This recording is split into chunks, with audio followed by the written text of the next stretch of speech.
بسم اللہ الرحمن الرحیم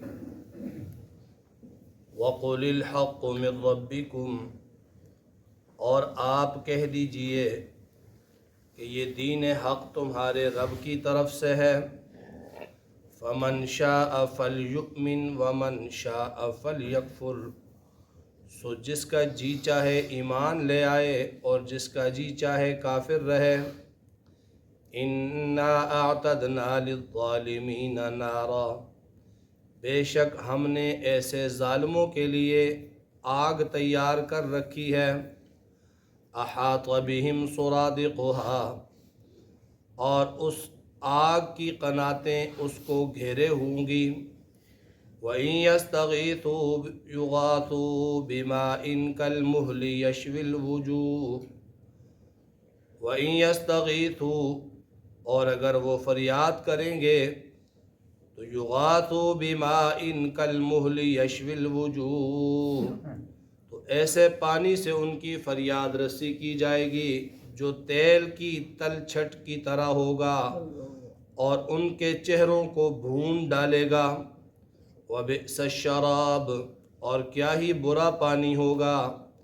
وَسَاءَتْ مُرْتَفَقًا، اور بہت ہی بری ان کی آرام کی جگہ ہے۔ وَقُلِ الْحَقُّ مِن رَبِّكُمْ، آپ کہہ دیجئے حق آپ کے رب کی طرف سے جو آپ کو دیا جا چکا۔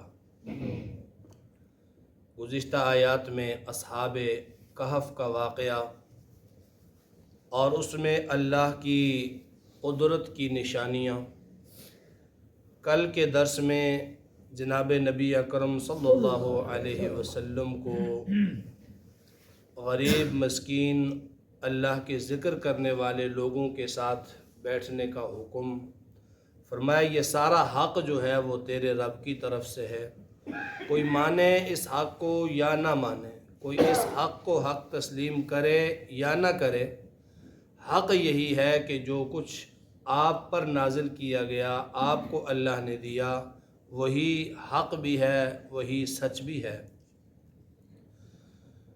فمن شاء فلیؤمن ومن شاء فلیکفر، حق کے آ جانے کے بعد، حق کے ثابت ہو جانے کے بعد، حق کا احقاق ہو جانے کے بعد پھر آگے راستے کھلے ہیں۔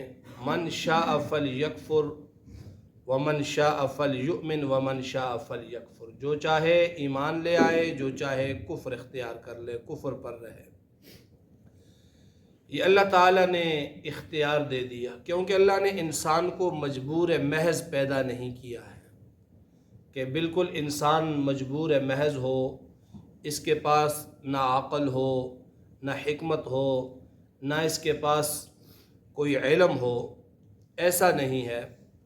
اللہ تعالیٰ نے حق کو بالکل واضح بیان کر دیا، حق راستہ دکھا دیا، حق راستے پر چلنے والوں کی نشانیاں بتا دی، حق راستے کی طرف رہنمائی کر دی، اور پھر جو غیر حق ہے، جو باطل ہے، اس کی بھی اللہ نے نشاندہی کر کے انسان کی صوابدید پر چھوڑ دیا کہ اب ان میں سے جو جس راستے کو چاہے وہ اپنا لے۔ ومن شاء فلیؤمن، حق جو ہے وہ اللہ کی طرف سے ثابت شدہ ہے، پھر جو چاہے ایمان لائے اور جو چاہے کفر کرے، کیونکہ لا اکراہ فی الدین، دین میں اکراہ، جبر اور زبردستی نہیں ہے کہ کافر کو اس کے سر پر بندوق رکھ کر کہا جائے کہ تو اسلام قبول کر، ایسا نہیں ہے، بلکہ اسلام دلائل کے ذریعے سے، اپنی لازوال حقانیت کی وجہ سے، اور اسلام اپنی ایک منفرد اور سب سے اہم دین ہونے کی وجہ سے لوگوں کے دل پہ اثر کرتا ہے، تو جو اس کو حق مانے، حق جانے، حق سمجھے، وہ ایمان لے آئے۔ فرمایا انا اعتدنا للظالمین نارا، ہم نے ظالموں کے لیے جہنم کی آگ تیار کر رکھی ہے۔ ظالموں کی بہت ساری قسمیں ہیں، ظلم کی بہت ساری قسمیں ہیں، اور قرآن میں جس کو سب سے بڑا ظلم کہا گیا وہ شرک ہے۔ چنانچہ اللہ فرماتے ہیں ان الشرک لظلم عظیم، شرک جو ہے نا وہ سب سے بڑا ظلم ہے۔ ظلم کا جو لفظی معنی ہے وہ ہے وضع الشیء فی غیر محلہ، کسی چیز کو اس کے محل سے، اس کے مقام سے ہٹا کر دوسری جگہ رکھ دینا، یہ ظلم ہے۔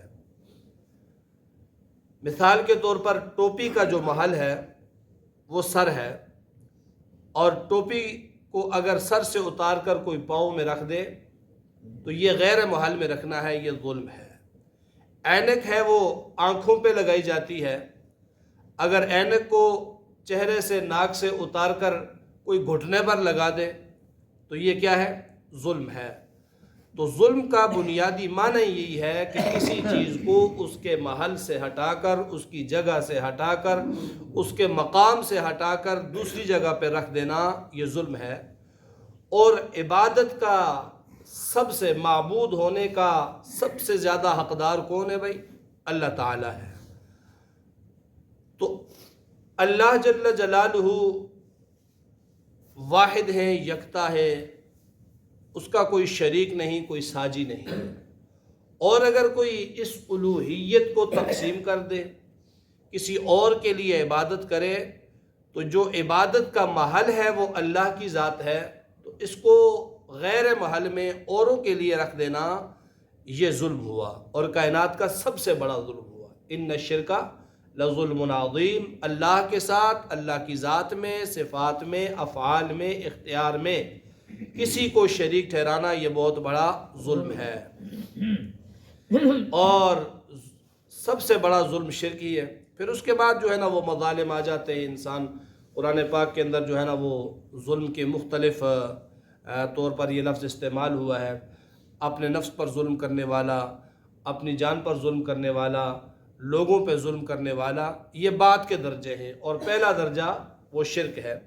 فرمایا کہ ہم نے تیار کر رکھی ہے ظالموں کے لیے جہنم کی آگ، اور جہنم کی آگ کیسی ہے اس کا الفاظ کے اندر ہم تدارک نہیں کر سکتے، الفاظ کے اندر اس کو بیان نہیں کر سکتے۔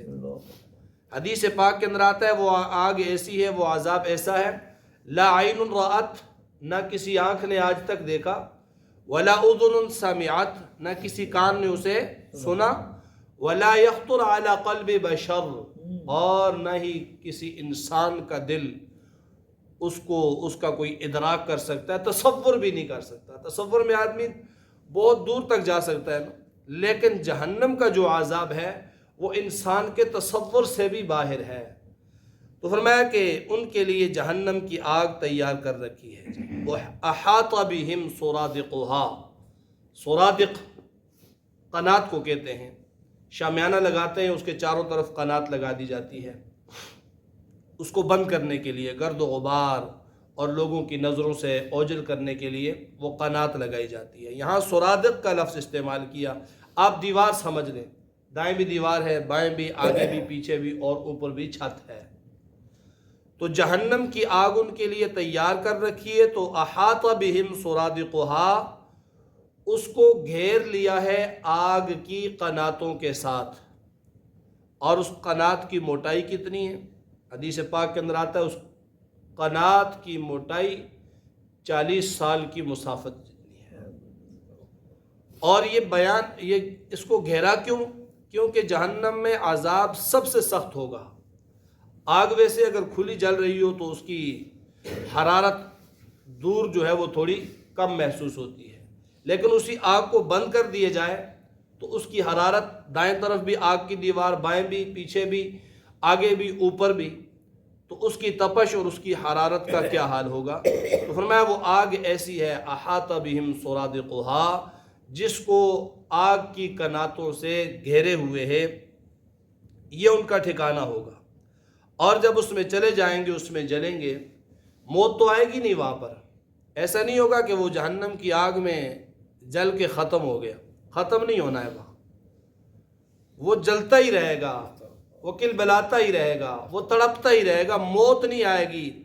وہاں پر وہ موت کی تمنا بھی کرے گا، یوں بھی کہے گا کہ میں نسیم منسیہ ہو جاتا، میرا نام تک نہ ہوتا، میں بالکل ختم ہو جاؤں، یا لیتنی کنت ترابا، میں مٹی ہو جاؤں۔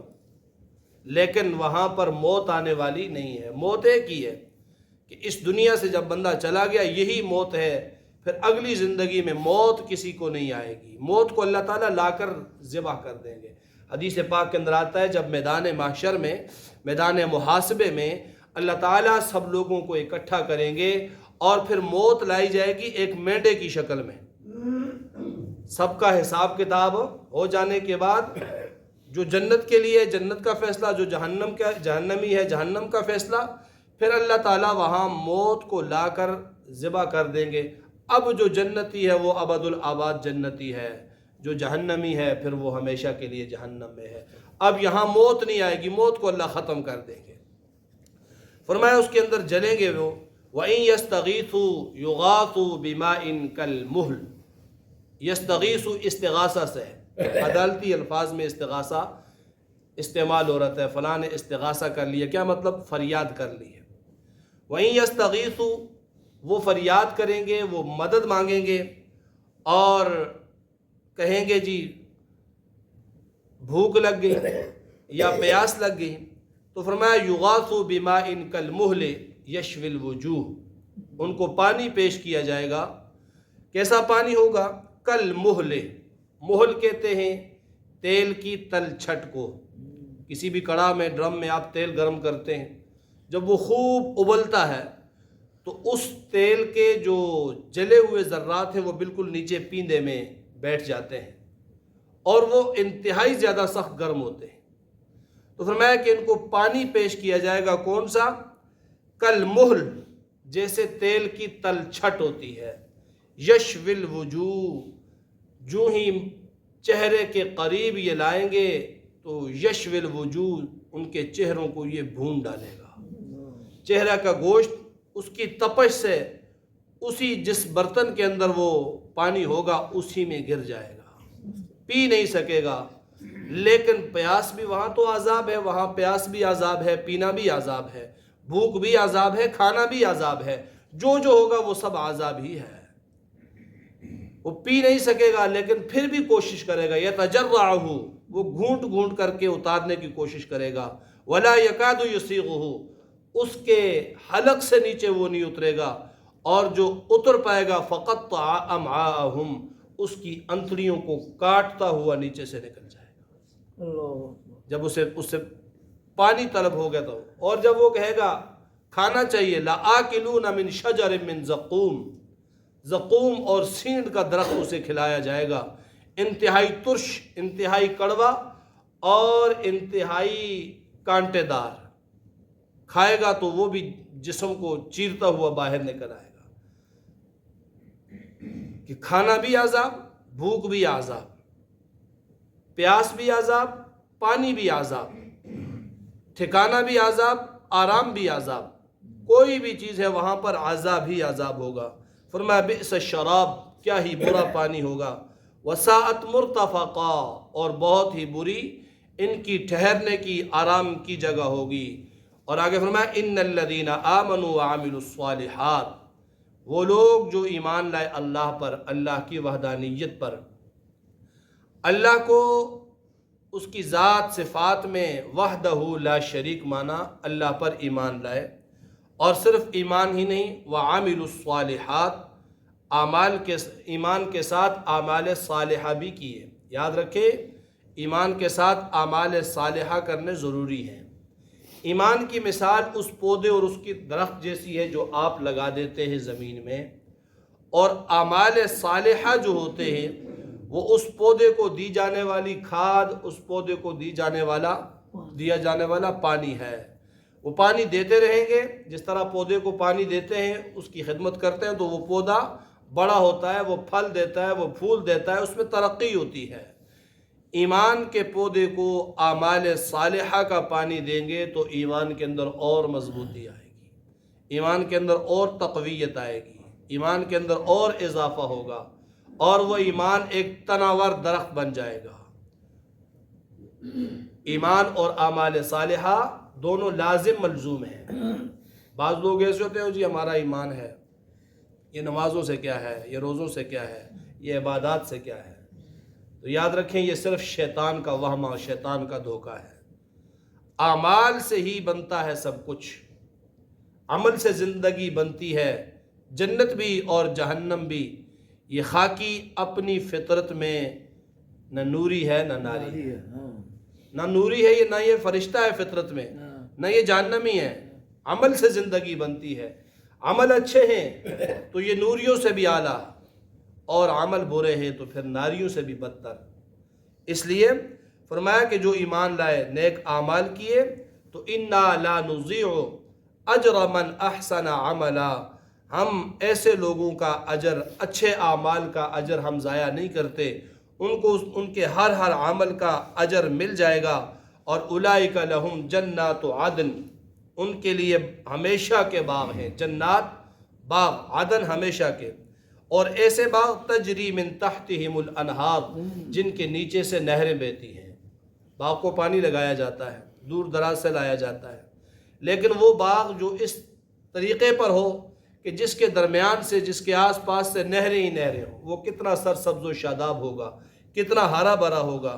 فرمایا ان کو ایسے جنات کے اندر، ایسے باغات کے اندر داخل کیا جائے گا جس کے نیچے سے نہریں بہتی ہوں گی۔ یحلون فیہا من اساور من ذہب، ان کو وہاں سونے کے کنگن پہنائے جائیں گے۔ یہ جنتیوں کی زینت ہوگی۔ دنیا میں تو عجیب لگتا ہے نا، مرد کنگن پہن لے، جو کڑے پہنے ہوئے آپ دیکھے ہوں گے نا، لوگ کتنے بدنما لگتے ہیں، ہاتھوں میں کڑے، پاؤں میں کڑے، اور جو ہے نا وہ کانوں میں مندریاں ڈالی ہوئی ہیں، برے لگتے ہیں۔ لیکن جنت کے اندر جو جنتیوں کا سب سے اعلیٰ ترین فیشن ہوگا وہ کیا ہوگا جی؟ ہاتھوں میں سونے کے کنگن، جس طرح کسی زمانے میں بادشاہوں کے تاج ہوا کرتے تھے۔ آج کل تو تاج نہیں رکھتے نا، اس زمانے کے اعتبار سے تاج ہوا کرتے تھے، ہیرے جواہرات سے وہ مرصع اور مزین اور مرقع ہوتے تھے، تو وہ تاج جو ہے وہ بادشاہت کی علامت ہوا کرتی ہے۔ تو جنت میں انسان کی زیب و زینت یہی جنت کے کنگن ہوں گے۔ فرمایا وَيَلْبَثُونَ ثِيَابًا خُضْرًا مِّن سُنْدُسٍ وَإِسْتَبْرَقٍ، سبز رنگ کے کپڑے، باریک دوبیز ریشم کے کپڑے ان کو پہنائے جائیں گے۔ اور متکئین فیہا علی الارائک، ٹیک لگائے تھے، متکئین تکیہ سے ہے، تکیہ ٹیک لگانے والے اس آلے کو کہتے ہیں، متکئین ٹیک لگائے ہوئے ہوں گے، فیہا اس جنت میں، علی الارائک مسہریوں پر، چارپائیوں پر، بڑی بڑی مسہریاں ہوں گی، ٹیک لگا کر وہ بالکل بے فکر بیٹھے ہوئے ہوں گے، اور ایسے بیٹھے ہوئے ہوں گے کہ جتنے جنتی ہیں وہ سامنے بیٹھے ہوں گے۔ کتنی تعداد ہوگی، لیکن کسی کی طرف پشت نہیں ہوگی، یوں جس طرح محفل میں دائرہ بنا کر بیٹھتے ہیں، ایک دوسرے کو دیکھیں گے بھی، ایک دوسرے کی باتوں سے لطف اندوز بھی ہوں گے، اور کوئی کسی سے دور اس طرح محسوس نہیں ہوگا کہ یہ بہت دور بیٹھا ہوا ہے، اس کی آواز نہیں آ رہی ہے۔ فرمایا نعم الثواب، کیا ہی اچھا صلہ ہے، وحسنت مرتفقا، اور جنت جو ہے وہ کیا ہی بہترین رہنے کی جگہ ہے۔ الحمدللہ۔